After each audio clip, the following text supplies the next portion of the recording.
The rain came thin and cold across the desert street, silver lines over dust and lantern smoke. The saloon windows were a blur of gold and shadow. Her dress clung where the storm had found its way through the seams. She stood under the eave like a figure cut from twilight, hair damp, eyes steady. Lark Holliday did not look lost. She looked like a woman who had run long enough to let the world catch up. Behind her the wind pulled at a loose sign. It cried the way old wood cries when it has carried too many winters. The night smelled of wet sage and old whiskey. A piano note drifted from inside, then went quiet, as if someone had laid a hand on the keys to hush whatever memory it was about to spill. He stepped out of that hush, tall, coat dark with weather, stubble rough as a rasp. Cade Mercer had the kind of presence that filled a doorway and threaded silence through a room. He was not a man who smiled for strangers. He did not wear a badge. He wore something heavier, a past. Their eyes met in the spill of lamplight. He saw the iron in her spine, in the tremor she was trying to bury. She saw a man who did not flinch from storms because he carried his own. "You should head inside," he said, voice slow and even. "Storm will turn mean before midnight." "I like to watch the rain start," she said. "The beginning is the only part that feels like a choice." A single horse stamped iron on the boardwalk, a sorrel mare with a scar along the shoulder. Cade eased a hand to the reins. Lark did not move.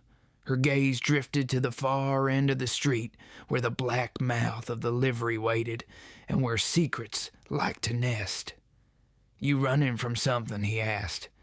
"I'm done running," she said. "That is the trouble. Stopping hurts worse." He studied her. The rain beaded on his hat brim, gathered, fell. He could hear the soft rattle of dice from a back table inside, and the soft rattle of fear that rides every quiet town when night grows strange. He had come looking for a man who would not want to be found. He had not come looking for her, but the desert liked to braid the wrong roads together. Cade untied the mare and looped the reins over the hitch again, a slow act that bought him a breath. The wind slid along the street.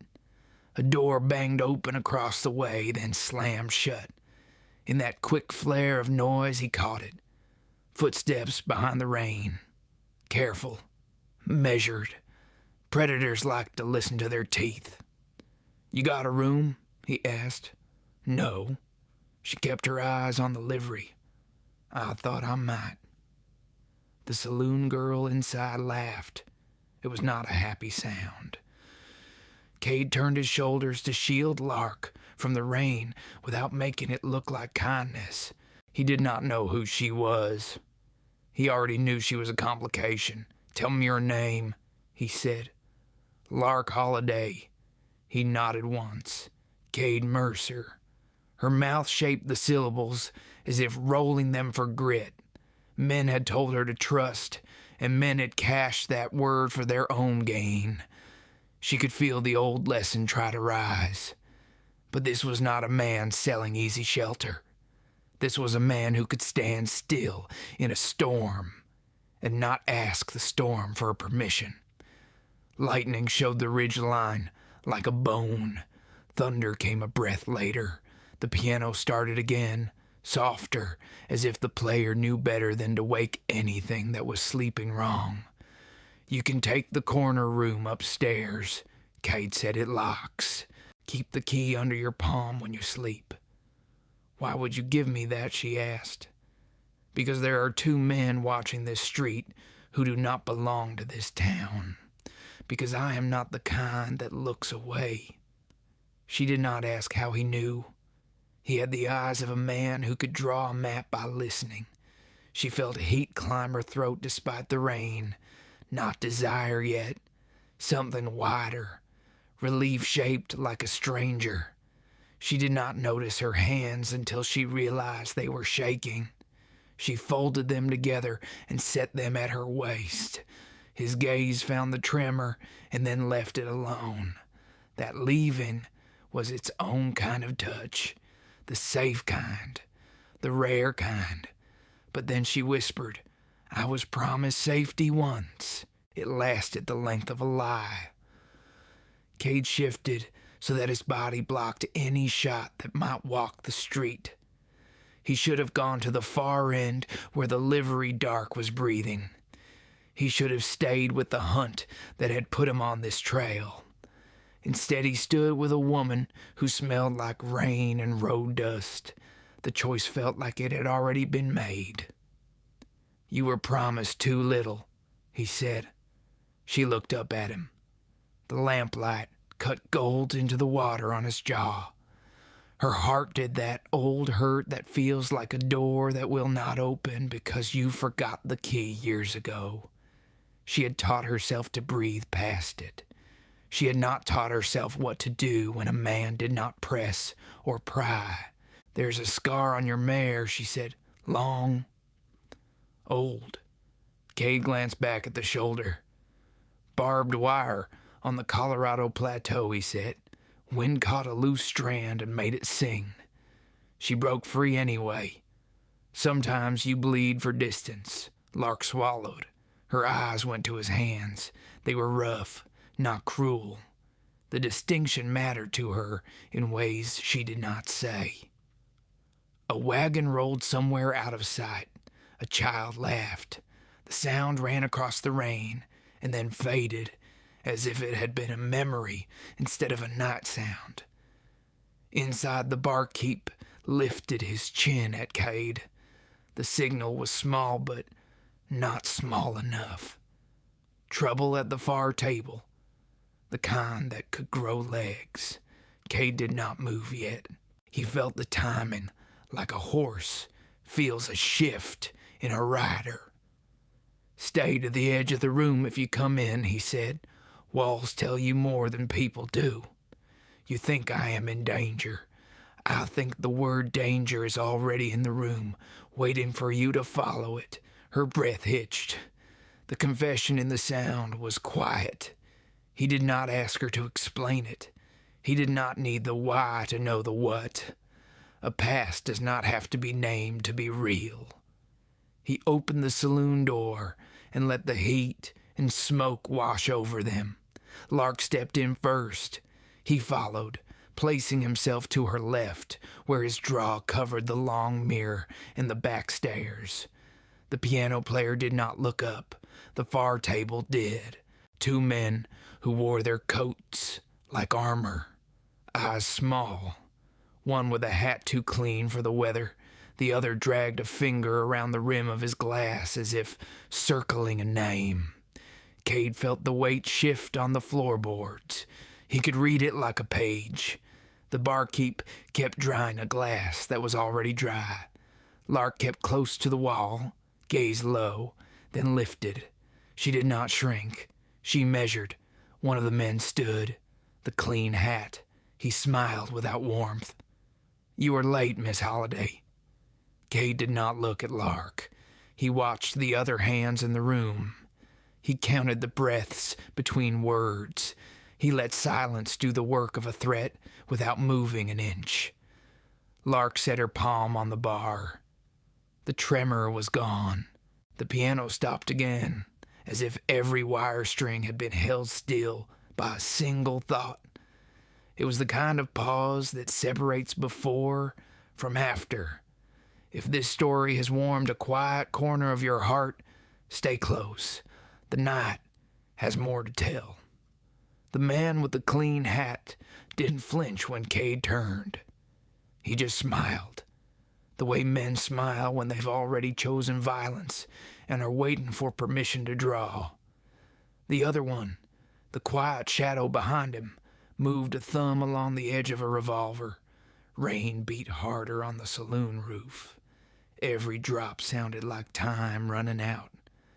Cade's voice stayed low. "You got business with the lady, you talk it. Otherwise..." Sit back down and let the whiskey finish what it started. The man's grin widened. This lady owes my boss a debt. You aim to make that your concern. Lark didn't move. Her eyes stayed on the mirror behind the bar, watching every motion twice, the world and its reflection. Her voice came steady, quiet. Your boss doesn't own what he broke. That sentence hung there, heavy as a church bell in a ghost town. The man stepped closer, hand twitching. Cade saw the motion before it was halfway done. His revolver cleared leather, not fast, just sure. The hammer clicked once. The man stopped halfway between pride and fear. Outside, thunder rolled. Inside, no one breathed. You can collect your debts elsewhere, Cade said. The other man spat into a glass and muttered something about bad luck. They backed toward the door, shoulders tight, eyes promising the night wasn't over. The saloon swallowed them whole. When the door swung shut, the music started again. The barkeep exhaled like a man who had held his lungs through too many storms. Lark still hadn't turned around. They'll wait, she said. They always wait. Cade holstered his gun. Then we'll ride before dawn. She looked over her shoulder, rain light glinting on her cheek.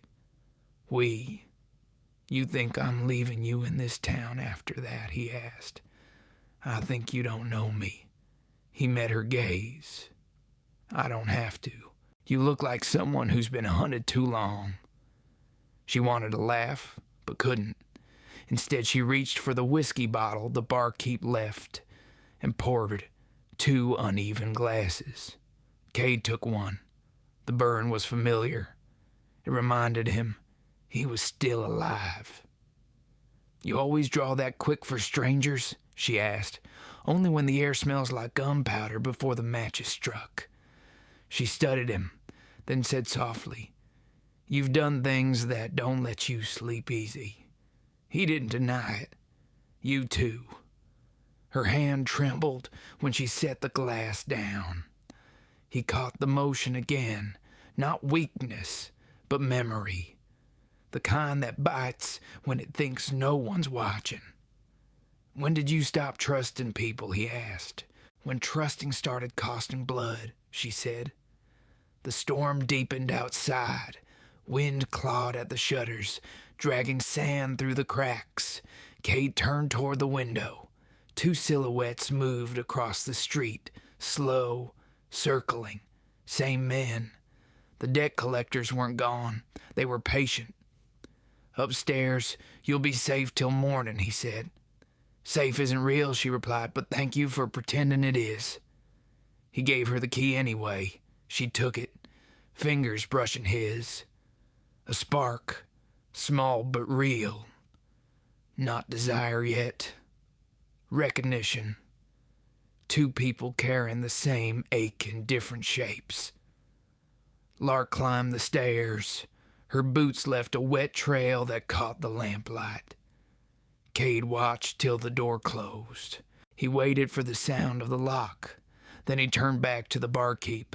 Who sent them? The barkeep shrugged. Name's Deacon Marr. Owns the mine up north. Likes collecting more than gold. Cade's jaw tightened. He knew that name. He'd ridden for that man once, back before he learned what kind of hell hides behind money. He poured another drink, but didn't touch it. The mirror caught his face. Rain streaks, grit, a scar that hadn't healed right. Somewhere upstairs, a floorboard creaked. He could almost feel her pacing. The room above his head held the same restless rhythm as his own chest. When he finally climbed the stairs, the hall smelled of wet wood and lavender soap. The lamp outside her door flickered. He stopped there listening. Her breathing was light, uneven. She wasn't asleep. Maybe she never slept easy either. He leaned against the wall and spoke low. If you're waiting for the rain to quit, You'll be waiting all night. A pause, then her voice through the wood. I know. I just like the sound. Reminds me there's something out there bigger than my fears. He nodded, though she couldn't see. That's the thing about storms, he said. They pass, but they leave you different. She was quiet a long time. Then softly, are you staying? He looked at the end of the hall, where darkness waited, till morning. Lightning flashed through the window, catching his shadow on her door, a tall shape guarding the thin wood between her and the world. Downstairs, a horse neighed. Startled, Cade's hand went to his gun. He moved to the stairwell and looked through the slit in the curtain. 2 men again, this time with a lantern. They were checking the horses, looking up at the rooms. He moved back to her door. Pack your things, he said quietly. We ride now. And she opened the door, hair loose around her face, eyes wide but steady. You were right, she whispered. They waited. He nodded. They always do. They went down the back stairs, boots muffled on the wood. The rain was cold, but softer now, more whisper than threat. Cade saddled his mare, handed her the reins of a chestnut gelding. She swung up smooth, a woman who'd ridden harder trails before. He looked at her once, and she met his eyes through the curtain of rain. If you ride with me, he said, you don't look back. I already looked back, she said. There was nothing worth seeing. He touched the brim of his hat. Then ride. They pushed into the storm, the desert swallowing them in sheets of silver and dust. The lights of the town shrank behind them until they were just 2 sparks in a world that had forgotten their names. If this story has warmed a quiet corner of your heart, stay close. The dawn will find what the night began. The desert wore its dawn like a secret. Pale blue, thin gold, the kind of light that made everything look softer than it really was. Cade rode ahead, his coat dark with rain and dust, his hat pulled low. Behind him, Lark followed in silence. Her hands held steady on the reins, but her eyes never stopped scanning the horizon.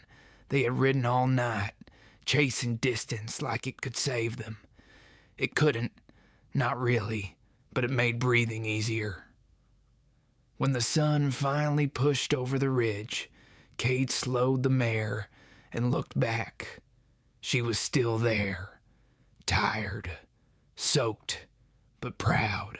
There was a streak of dirt across her cheek, a mark that made her look more alive than delicate.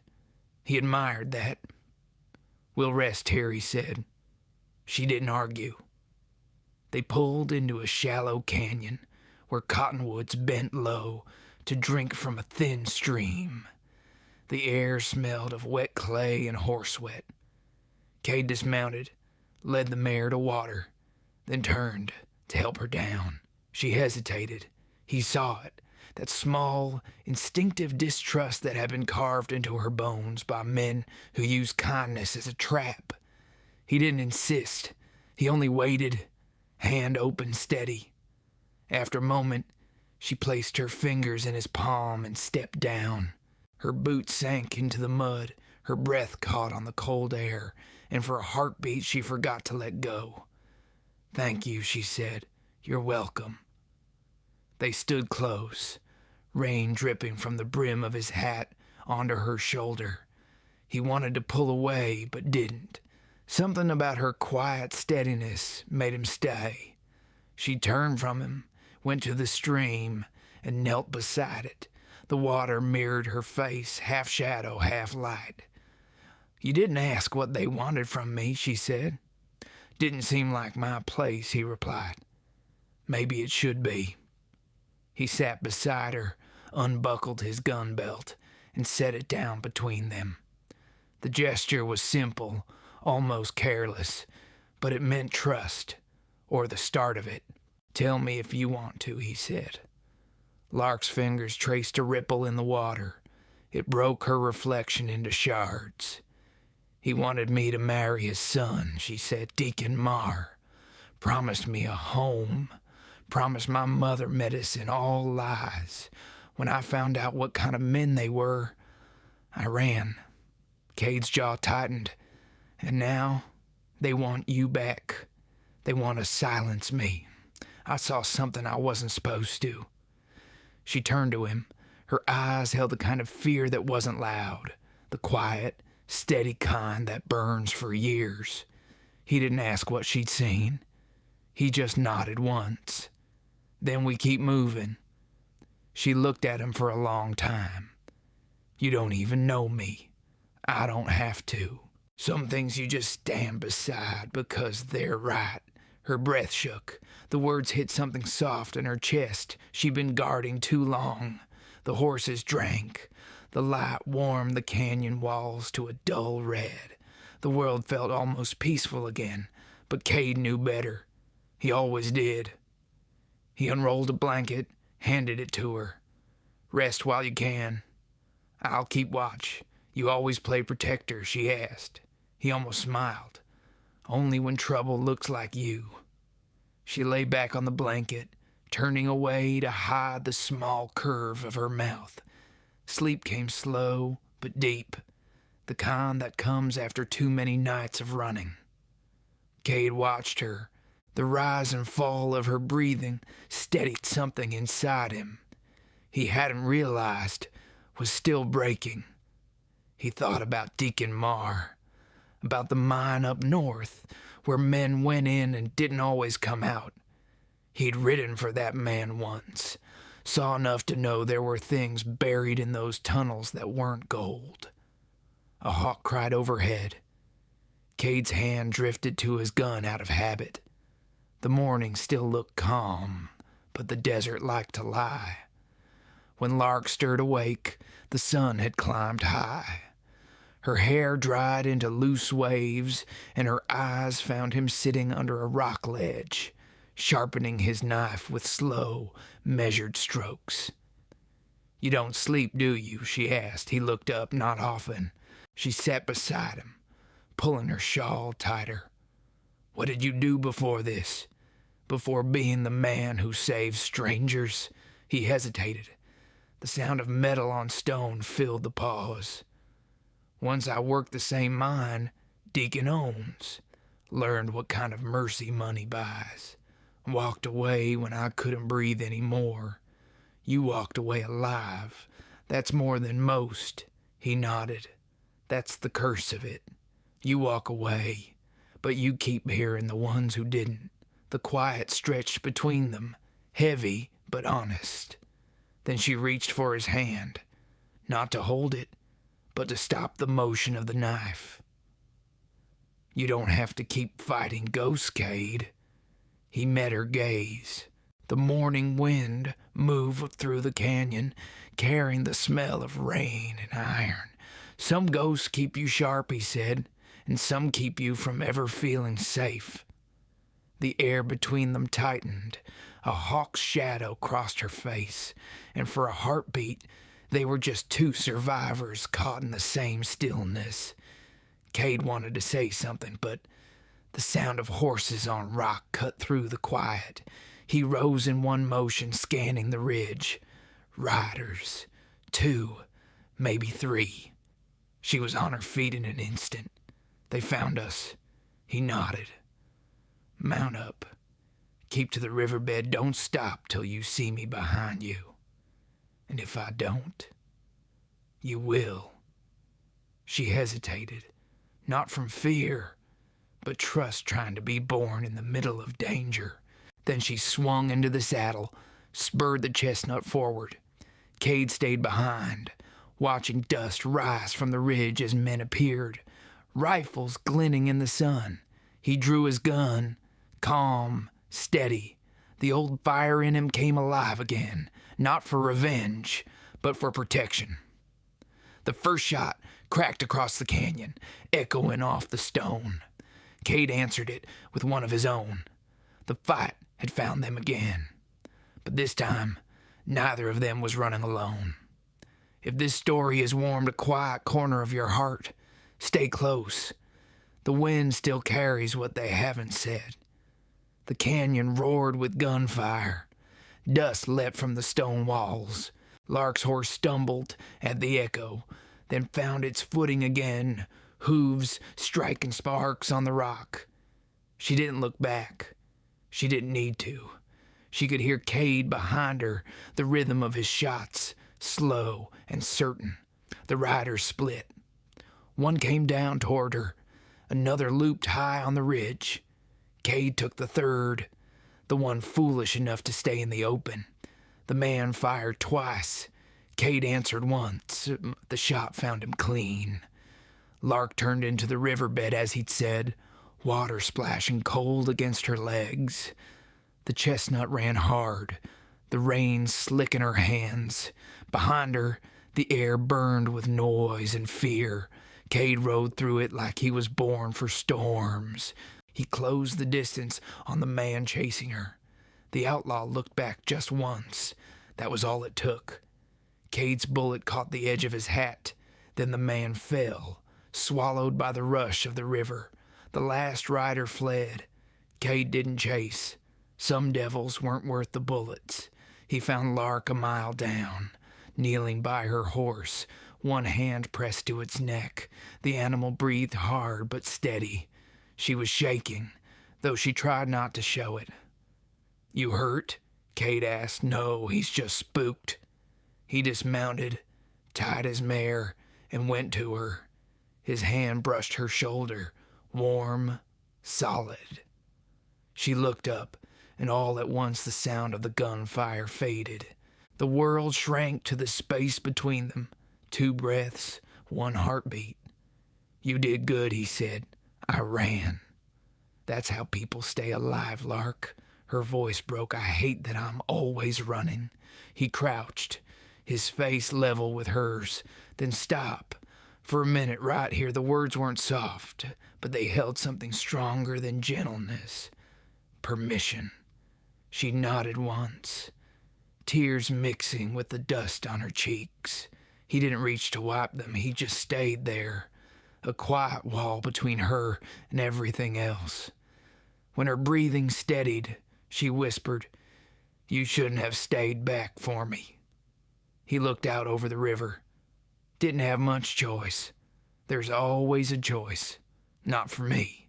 Not when it comes to people worth saving. Her throat tightened. She wanted to believe him, but believing hurt. Still, she found herself wanting to anyway. They built a small fire in a hollow of rock. The smoke curled blue against the morning. Cade checked his revolver, reloaded, and set it aside. Lark watched his hands, the way they moved with calm precision, like ritual, not violence. "You've done this too often," she said, "enough to know when it's the last time. I want to. You think this is the last time?" He glanced at her, a half smile in his eyes. "Every fight feels like it should be." They sat in silence a while. The fire cracked, and the canyon wind carried the faint scent of rain still clinging to the earth. Lark leaned back against the rock, exhaustion catching up to her. "You could leave me," she said quietly. "You'd be safer." He took off his hat, set it beside him. "I've been safe before. Didn't like it much. Why? Because safe is lonely." Her lips parted, but no words came. That line sat in her chest like truth she'd been avoiding.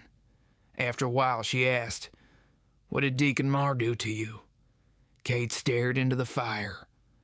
"Worked his mind for a season. Men went missing. He called it accidents. I called it murder. Tried to stop him. They buried me alive for it. Didn't finish the job." She drew a breath, sharp and small. "You never went back." "No, but looks like trouble's found me again anyway." Their eyes met across the firelight. Something passed between them, Not pity, not gratitude.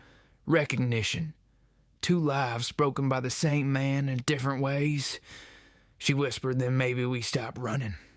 Together. Cade nodded. Slow. You sure? No. But I'm tired of ghosts having all the say. He studied her face. The dirt and the fear, the courage under both. He reached out and touched a strand of hair clinging to her cheek. It was the first time he let his hand speak instead of his mouth. She didn't pull away. Her breath caught, but her eyes stayed on his. You don't scare easy, he said. I've been scared so long it stopped feeling new. He almost smiled. Then thunder rolled again in the distance, not from the sky, from the road. Hooves, many. Cade rose fast, scanning the horizon. A dark line moved across the ridge. Riders, 6 or more dust clouds. They found us, he said. Lark stood calm now. Then we faced them. He looked at her, and for the first time since he'd met her, he saw no trace of running left, just resolve. All right, he said, but we make the ground our ally. They moved quick, breaking the fire, leading the horses into shadow. Cade chose the higher rocks. He showed her where to stand, how to angle the rifle he'd pulled from his saddle. She learned fast. As the riders drew closer, Cade glanced at her once more. You sure you're ready for this? She loaded a bullet, clicked it home. I've been ready since the day I left that mine. The wind rose, carrying the smell of dust and iron. The first of Mars' men appeared through the canyon gap, guns flashing in the morning sun. Cade raised his weapon. Lark steadied hers beside him. For a heartbeat, there was silence. Then the world exploded into war. If this story has warmed a quiet corner of your heart, stay close. The fire still burns where they stand. The canyon cracked with thunder that wasn't from the sky. Gunfire rolled off the walls, echo after echo until it sounded like 100 men instead of 6. Dust turned the air to smoke. The horses screamed and bolted. Cade fired twice, reloaded without looking. Lark stayed low behind the rocks as he'd shown her, eyes sharp, breath steady. She aimed at the nearest rider, squeezed the trigger, and watched the man tumble from his saddle. Her hands shook after, not from fear, but from the weight of what she'd done. Cade shouted, "Down." The bullet struck the stone, inches from her head, scattering grit across her face. She ducked, heart slamming against her ribs. He was beside her in a second, pulling her back behind cover. You all right? She nodded. Her mouth opened, but no sound came out. He pressed a hand to her cheek, his thumb brushing the dust from her skin. Stay with me, Lark. Breathe. His voice steadied her more than the silence ever could. She swallowed, met his eyes, and nodded again. The fight raged. Cade moved like he'd been born in chaos. Calm, precise, deliberate, each shot a sentence, each reload a promise. When the smoke cleared, only one rider remained, the man with the clean hat. His face streaked with sweat and rage, he raised his gun, eyes wild. Cade stepped out before he could aim, and the man froze. You should have stayed in town, Cade said. Deacon won't stop, the man spat. He'll dig you both out of the desert himself. Then he fired. Cade's shot came at the same instant. The sound was 1, not 2. The man fell hard, his pistol spinning into the sand. The echo rolled away until the only sound left was the wind. Lark stood slowly. Her dress was torn, streaked with red dust. Cade watched her holster the gun with hands that barely trembled now. You hit one, he said. I named for his shoulder. You saved your life. She looked at him quiet. And yours. He didn't answer. He just nodded and turned toward the ridge. The desert stretched endless and empty. No more riders. Not yet. They made camp beneath a cliff that caught the last of the sun. The light painted the stone gold, soft against their skin. Cade stripped off his coat, blood dark on his sleeve. "You're hurt," Lark said. "Just a graze. Sit down." He started to argue, then saw the look in her eyes, fierce, steady, unyielding. He obeyed. She tore a strip from her dress and pressed it to his arm. He winced, but only slightly. "You don't flinch much," she said. "You do it enough times. You learn not to." She tied the cloth tight, then leaned back, studying him. "You've been alone a long time, haven't you?" He stared into the dying fire. "Most men like me end up that way. Maybe you don't have to." Her words were soft, but they struck deep. He looked at her then. Really looked. The way her hair caught the firelight, the line of her jaw, the stubborn courage behind her exhaustion. He said quietly, "You think the desert lets anyone keep what they want? Maybe not, but it can't take what's already been given." She didn't explain what she meant. She didn't have to. Night fell slow. The stars burned sharp and near. Lark sat by the fire, arms wrapped around her knees. Cade lay back against the saddle, hat tipped low, pretending to rest, but watching her through the flicker. She broke the silence first. "I used to dream of places like this when I was a girl. Open land, no walls, just wind and space. I thought freedom would feel lighter." "Does it?" She smiled faintly. "It feels lonelier." Cade turned his gaze to the stars. "Freedom always costs something. Sometimes it's people." She looked at him. "Who'd you lose?" He didn't move for a long time. Then he said, "A woman. Years back. She thought she could fix what I'd broken. She couldn't. I let her go before it killed us both." Lark's voice was barely a whisper. "You still think about her?" "Sometimes. When it rains." She shifted closer to the fire, her face half in shadow. "You ever think maybe you didn't let her go? Maybe you just never forgave yourself?" Cade's jaw tightened. "You ask hard questions. You answer them like you already know the truth." For a while, neither spoke. The wind slid down the canyon, carrying a chill that smelled of rain. Lark shivered. Cade noticed. He rose, took his blanket, and draped it over her shoulders. "You need it more," she said. "I've got the fire." She looked up at him, the flames reflected in her eyes. "Why do you keep doing this?" "Doing what?" "Being kind. Because I remember what it's like when no one is." Her breath caught. The words felt like something breaking open inside her, quiet but deep. She wanted to look away, but he didn't let her. "Lark," he said softly, "you're safe here." No one ever told her that and made her believe it, but somehow, tonight, she did. The fire burned low. The desert exhaled. Cade sat beside her, close enough that their shoulders almost touched. The silence between them wasn't empty anymore. It was warm. When she finally leaned against him, it wasn't out of fear or exhaustion. It was trust. Small, new, fragile, but real. He didn't move, just breathed her in. Rain, dust, lavender soap. His arm brushed hers, and the world shrank again to one shared breath under 1,000 indifferent stars. If this story has warmed a quiet corner of your heart, stay close. The night still has miles to travel before the dawn. The night stretched wide and silent, a dark ocean of sand and wind. The fire had burned down to embers, glowing faintly between them.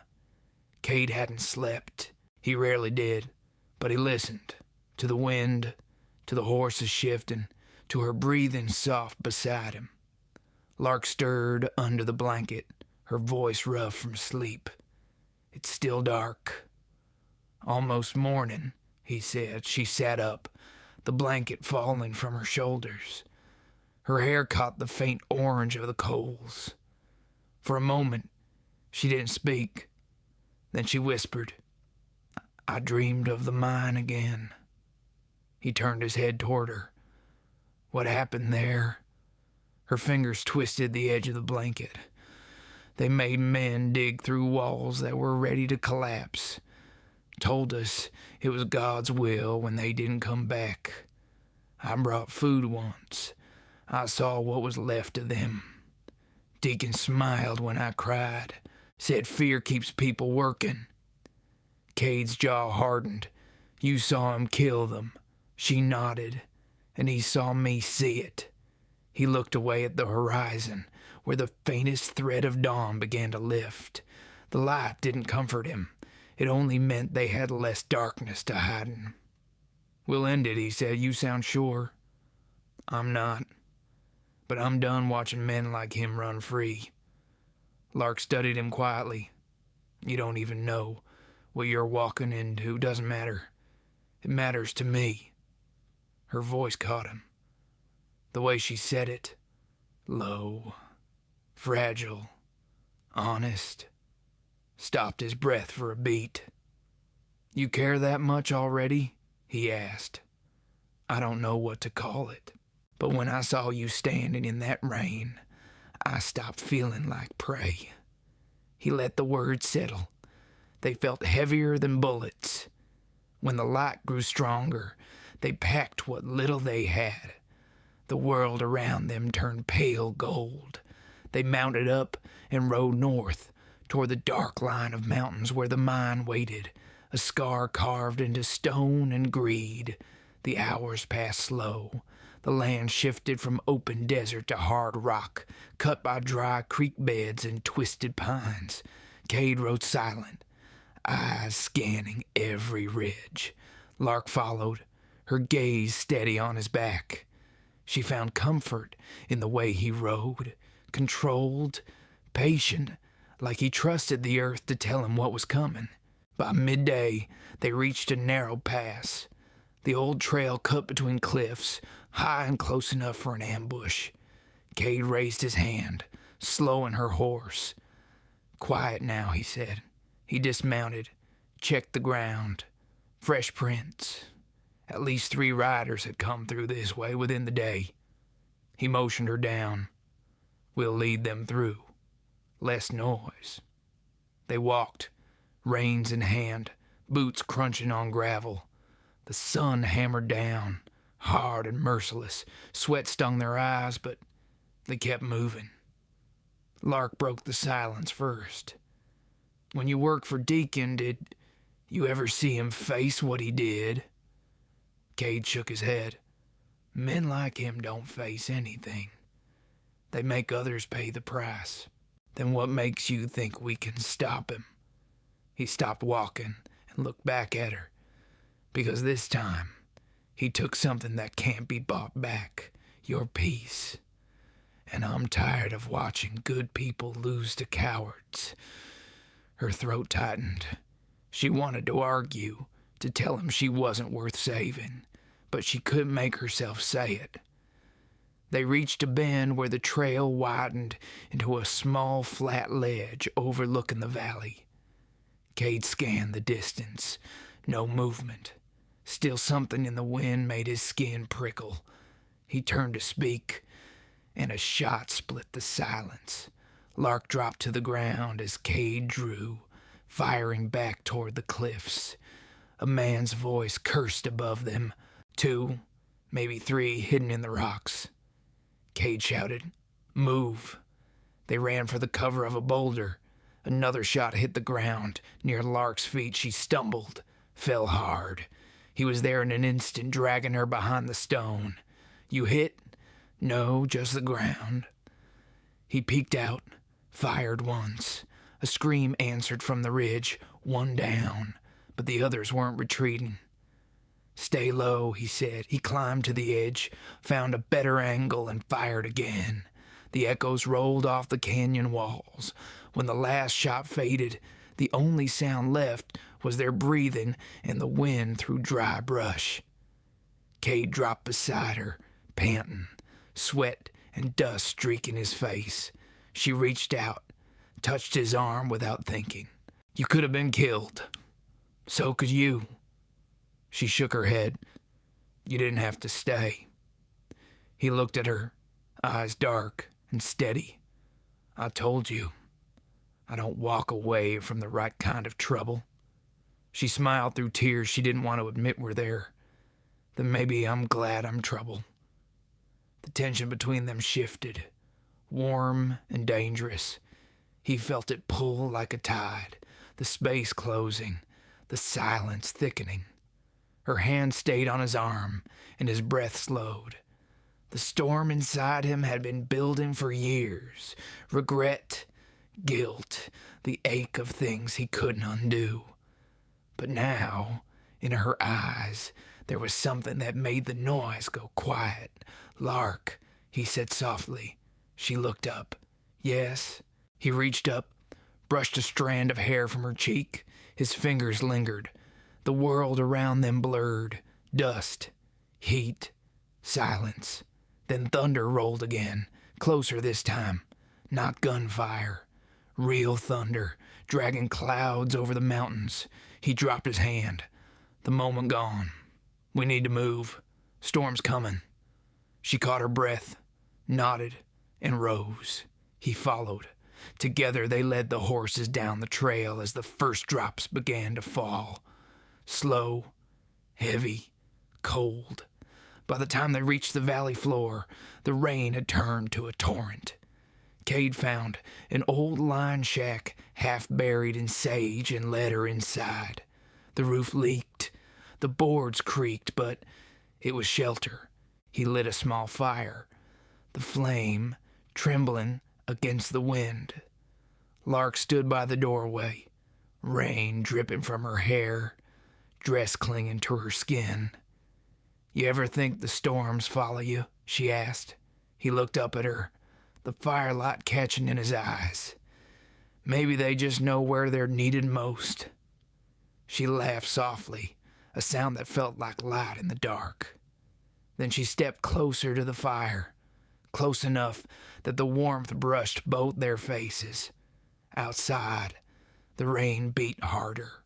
Inside, silence grew thick again, filled with everything neither of them dared to say. If this story has warmed a quiet corner of your heart, stay close. The storm has only begun to speak.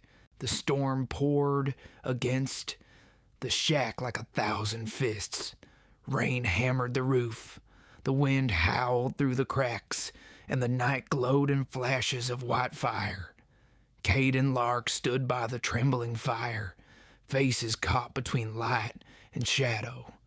She peeled off her wet shawl, setting it by the hearth. Her dress clung to her shoulders, heavy with water. He looked away at first, out of habit, then looked back, because the truth of her, the strength and softness in the same breath, was impossible not to see. "You think they'll follow us through this?" she asked. "They'd be fools if they did. Deacon's men are fools with orders." He nodded once, checking his gun again, out of reflex. The fire snapped. A line of thunder rolled over the mountains, and the air smelled of wet wood and smoke. "You cold?" he asked. "I'll live." He took his coat from the chair and held it out.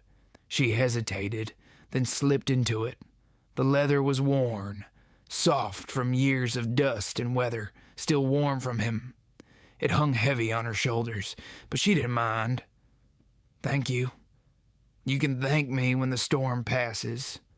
She studied his face, the rough calm in his eyes. "Do you ever stop guarding everything?"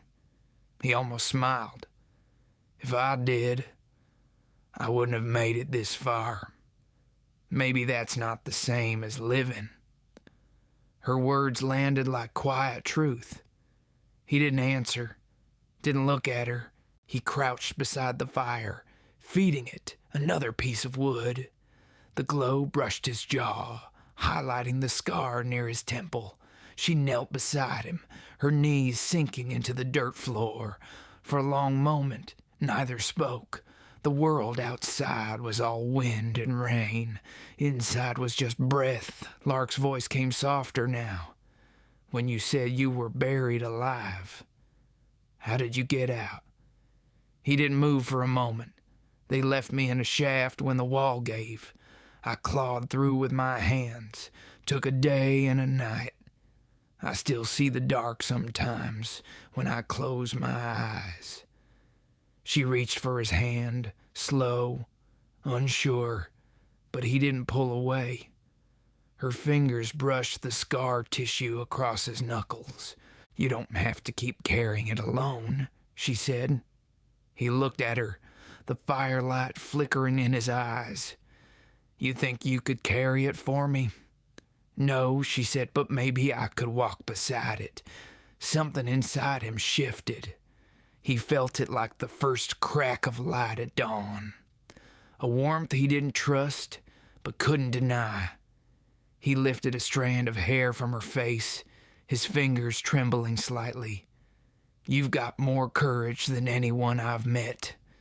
Courage is what's left when you've lost everything else.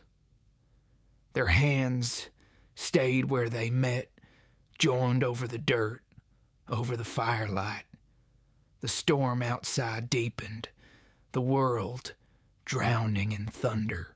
He said quietly, if I'd met you before all this, I'd have tried to build a home somewhere no one could find. And now I'm trying to keep you alive long enough to see dawn. Her breath came shallow.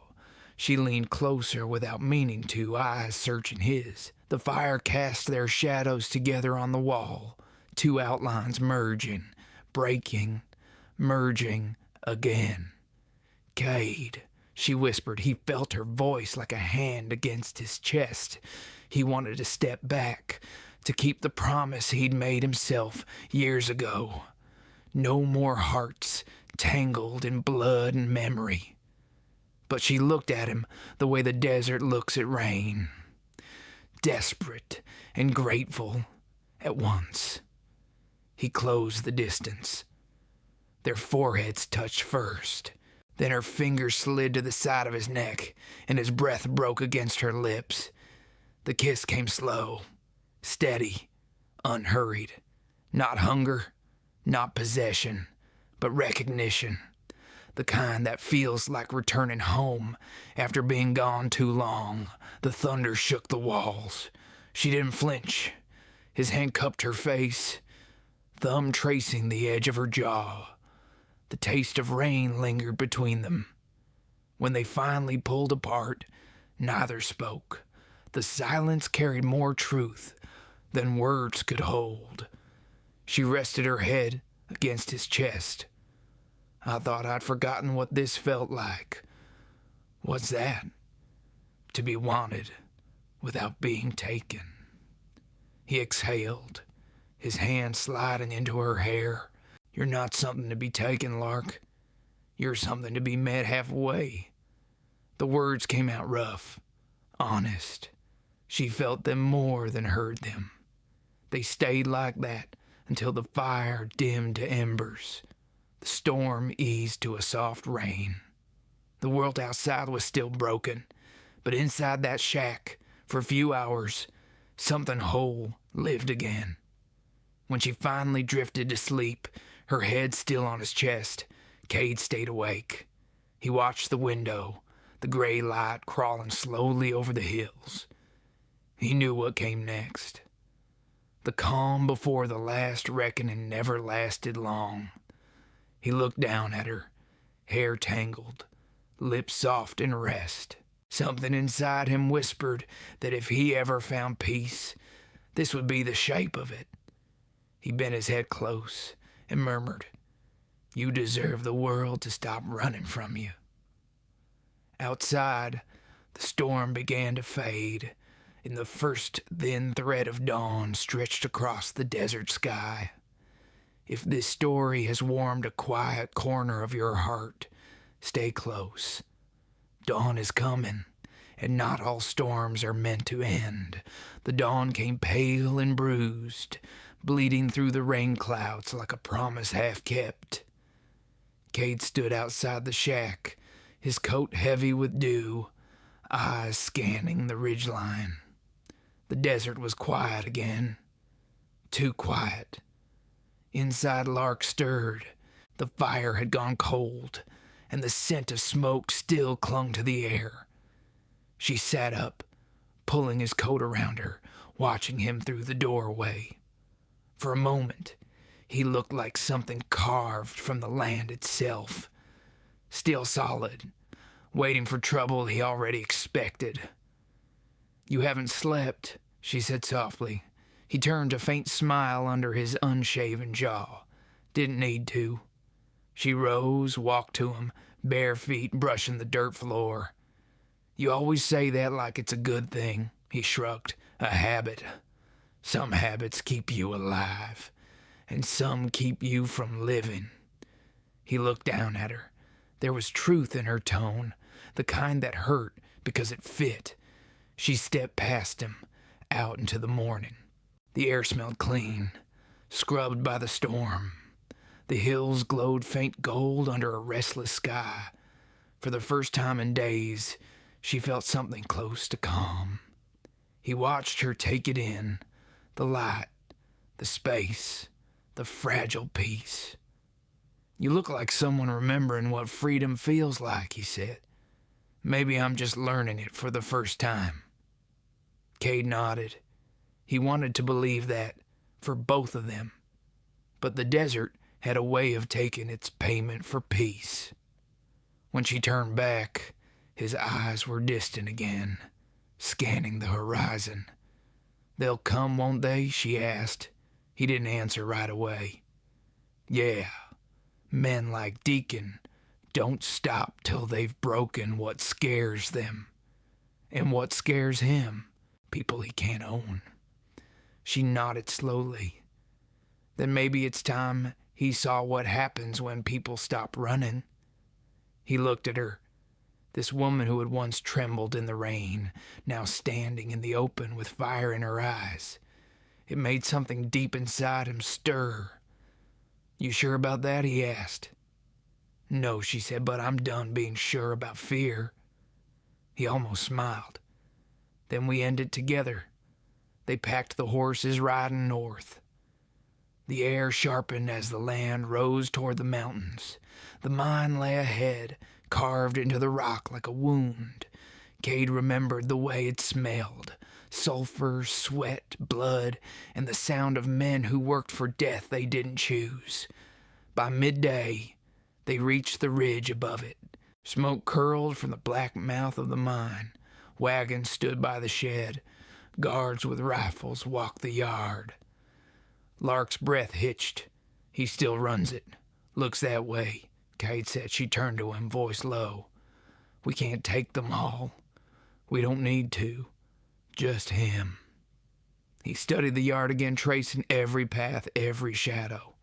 He pointed toward a narrow ravine to the east. "We'll circle there. Wait for dark." Lark stared down at the mine. "You've been here before." He nodded once. "Walked out of that hole with dirt in my mouth and blood on my hands. Never thought I'd see it again." Her hand found his arm. "You shouldn't have to." He looked at her, then at the mine. "Maybe not. But some ghosts won't quit until you show them where they belong." They waited through the long afternoon, hidden in the rocks. The sun burned the last of the storm away, leaving only silence. Cade sharpened his knife, checked his revolver. Lark watched him, the quiet between them heavy with things neither dared to say. When the first stars appeared, Cade said, "You don't have to come in there." She smiled, small and sad. "I do. He took everything from me. You can't give it back alone." He met her eyes, saw the steel behind the sorrow. Then he nodded. "All right, but stay close. The night fell fast. Shadows spread across the valley, thick and endless. They moved down the slope, keeping low between the rocks. A coyote cried in the distance. The guards at the mine laughed at something near the fire, rifles slung carelessly across their knees. Cade motioned her forward. They slipped behind a wagon, close enough to smell the kerosene and sweat. Inside the shack, a lamp burned, and there, Deacon Marr, older now, but his eyes still sharp and mean, he sat at a desk, whiskey in hand, a ledger open beside him. Lark froze, her breath caught in her throat. Cade touched her arm, grounding her. "You ready?" She nodded once. "Let's finish it." He pushed the door open slow. The hinges groaned. Deacon looked up, confusion first, then recognition. His smile came thin and cruel. Well, well, the dead man and the runaway. Cade stepped inside, revolver leveled, but steady. "Evening, Deacon. You're still breathing. That's the part I came to fix." Deacon laughed, the sound brittle as glass. "You always thought you were better than me, Mercer, but you're just another dog looking for a leash." He turned his gaze to Lark. "And you. I told you no one leaves my house without permission." Lark met his eyes. "You don't own anyone anymore." He started to rise. Cade fired a warning shot into the floorboards between them. "Sit down." Deacon froze, then sneered. "You think killing me changes anything?" "No," Cade said, "but it ends something that needed ending." Lark stepped closer, trembling but strong. "You killed them all for gold. My father, my friends. I saw their faces every night since." Deacon's smirk faltered for the first time. "They were nothing." Her voice broke, but didn't waver. "Then you can die among the nothing you made." He lunged for the drawer. Cade fired once. The sound filled the shack, then fell into silence. Deacon slumped forward, whiskey spilling over the ledger. Lark stood still, staring at him. No joy, no vengeance, just release. "It's done," Cade said quietly. She turned to him. "Then why doesn't it feel over? Because nothing ever ends clean out here." She stepped closer, her breath uneven. "And you? What happens to you now?" He holstered his gun, eyes soft on hers. "I figure I keep riding till the road runs out." She shook her head. "You don't have to." He wanted to believe that, but belief came hard for men like him. Outside, the wind shifted. The desert was waking again, restless and wide. He looked at her one last time before they stepped out into the night. "If this story has warmed a quiet corner of your heart, stay close. Even redemption has a price under the western sky." The body lay still across the desk, the fire from the oil lamp flickering against Deacon Marr's face until it looked less like a man and more like a shadow being erased. Cade stood there a moment longer, the smoke curling around his shoulders like ghosts he'd finally named. Lark turned from the sight first.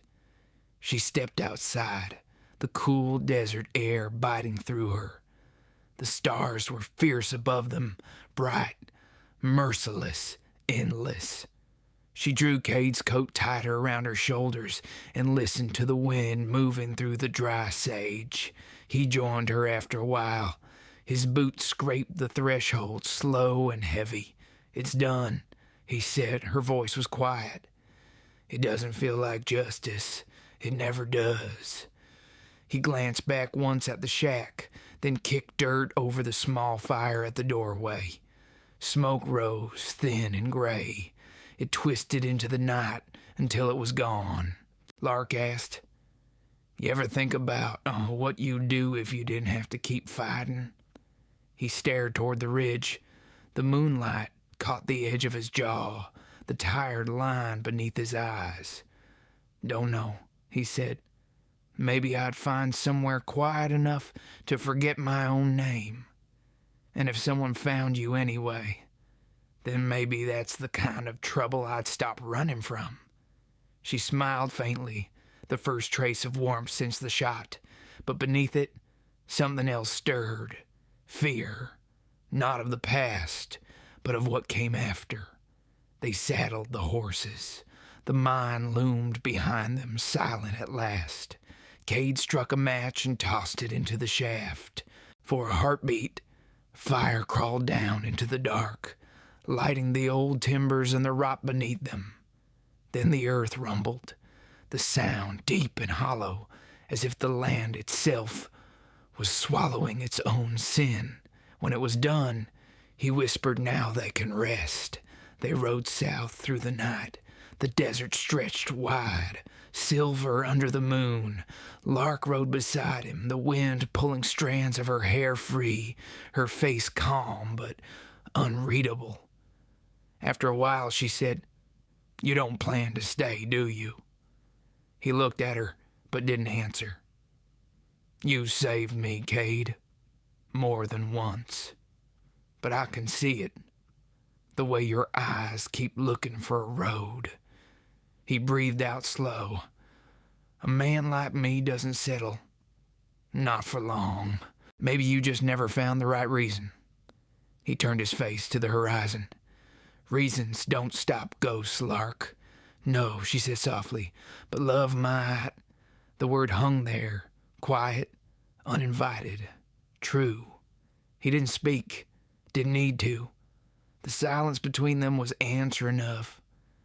Still something inside him broke loose. Something old, something tired. They rode till dawn. The light came slow, spilling across the land in golden rows. When the first warmth touched them, they stopped near a ridge where the desert opened wide and wild.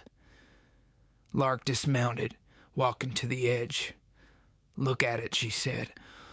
"All that emptiness. It doesn't feel empty anymore." He joined her, standing close enough to feel her breath. "Maybe because it's finally yours again." She looked up at him. "And yours?" He smiled, faint and rough. "I've been chasing peace so long, I wouldn't know what to do if it stopped running, then stopped chasing." Her voice broke a little on the words, but they carried more strength than anything she'd said before. He turned toward her, eyes steady. "Lark, I don't belong anywhere. You belong here with me, if you want to." For a heartbeat, neither moved. The wind stirred her hair, the light caught the gold in her eyes. He reached out, his hand finding hers, rough skin against soft. "I don't deserve that kind of forgiveness," he said. She smiled through a tear. "It isn't forgiveness, it's choice." He closed his fingers around hers, and for the first time in years, the weight he carried felt lighter. The world was still hard, still cruel, but the part that mattered had shifted. They stayed like that until the sun cleared the ridge, painting them both in warmth. He looked down at her, the woman who'd walked through fire and came out standing. He said quietly, "When I first saw you, I thought you were trouble." "I was." He laughed under his breath. "Still are." "Then maybe you should keep me close." He wanted to answer, but the words caught somewhere in his chest, so he did the only thing that made sense. He leaned down, kissed her once, soft and slow, as the desert wind wrapped around them. It wasn't the kiss of salvation. It was the kiss of two people who had finally stopped running. The horses shifted behind them, restless for the road. Cade looked at the horizon again. "We should ride." She nodded, though her eyes stayed on him. "Where to?" He smiled a little. where the world forgets our names. They mounted up and turned toward the open plain. The sun climbed higher, the heat rising off the sand. Behind them, the smoke from the mine was gone. Only sky now, endless and clean. As they rode, Lark said quietly, "You think peace ever lasts?" He glanced at her. Maybe not, but sometimes it stays long enough to remember what hope feels like. She smiled, leaning forward in the saddle. "Then let's ride till it finds us again." They disappeared into the horizon, two shadows against the gold of the morning, the desert wind erasing every track they left behind. If this story has warmed a quiet corner of your heart, stay close. The road ahead still carries their names in the dust. The sun hung low over the desert, a deep red coin sinking into the horizon. The heat of day had faded, leaving behind that soft stillness that only comes when the land exhales. Cade and Lark rode side by side, their shadows long across the sand. Neither spoke for a while. The silence between them was no longer heavy. It was peace. They stopped by a ridge where the world opened wide. Miles of gold dust and blue sky. The kind of view that made you believe the earth could start over. Cade dismounted first, tying his mare to a post of rock. Lark followed, boots sinking into the soft ground. The air smelled of cedar and sunburnt sage. He walked a few paces ahead, looking out. "You ever think the desert remembers all that's been done to it?" he asked. "Maybe," she said. Or maybe it just forgives faster than we do." He smiled faintly, eyes soft on the horizon. "You sound like someone who's finally found her footing." "I have," she said, "because I stopped standing alone." He turned then, the wind tugging at his coat, and for the first time since she met him, his guard was gone. No hardness, no armor, just a man who'd carried too much for too long. Lark stepped closer. "You're staying, aren't you?" He didn't answer at first. The question was too big, too simple. Then he said, "I don't know how to be still." "Then learn. Stay until the silence doesn't scare you anymore." He looked at her for a long time, the last light catching in her eyes. He saw something there he hadn't seen in years. Faith, not in God, not in luck, in him. He said softly, "I don't know what tomorrow looks like." She smiled. "That's how I know it's worth walking toward." He let out a breath that felt like the first real one in years. Then he reached for her, hand sliding to her waist. She didn't hesitate. Their foreheads met, breath mingling, the wind warm around them. When he kissed her, it wasn't desperate. It was slow, certain, steady as the rhythm of a heart-learning peace. Her hands rose to his chest, feeling the thud beneath his ribs. She thought of the first night she'd seen him, standing in the rain, half shadow, half mercy, and how everything since had led to this quiet. When they pulled apart, the sun was gone. The first stars trembled overhead, silver and sharp. Cade sat down by the fire he'd built from dry branches, his hands working the flint slow, deliberate. She settled beside him, wrapping his coat around them both. The fire caught, painting the world in gold and ember light. The night wind whispered through the grass, and the sound of the horses grazing nearby filled the silence with life. He said, "You ever wonder why some people find each other after everything's already broken?" "Maybe because the broken pieces fit better," she answered. He nodded, the firelight flickering in his eyes. "You ever think you could love a man who's done the things I've done?" "I already do," she said, "but it's not the man you were. It's the one who came back." He reached for her hand. The roughness of his palm met the softness of hers, and the contrast felt right. He drew her closer, and she rested her head against his shoulder. The desert stretched silent around them, a living cathedral of dust and sky. Somewhere far off, thunder rumbled, not a warning now, just a heartbeat of the earth.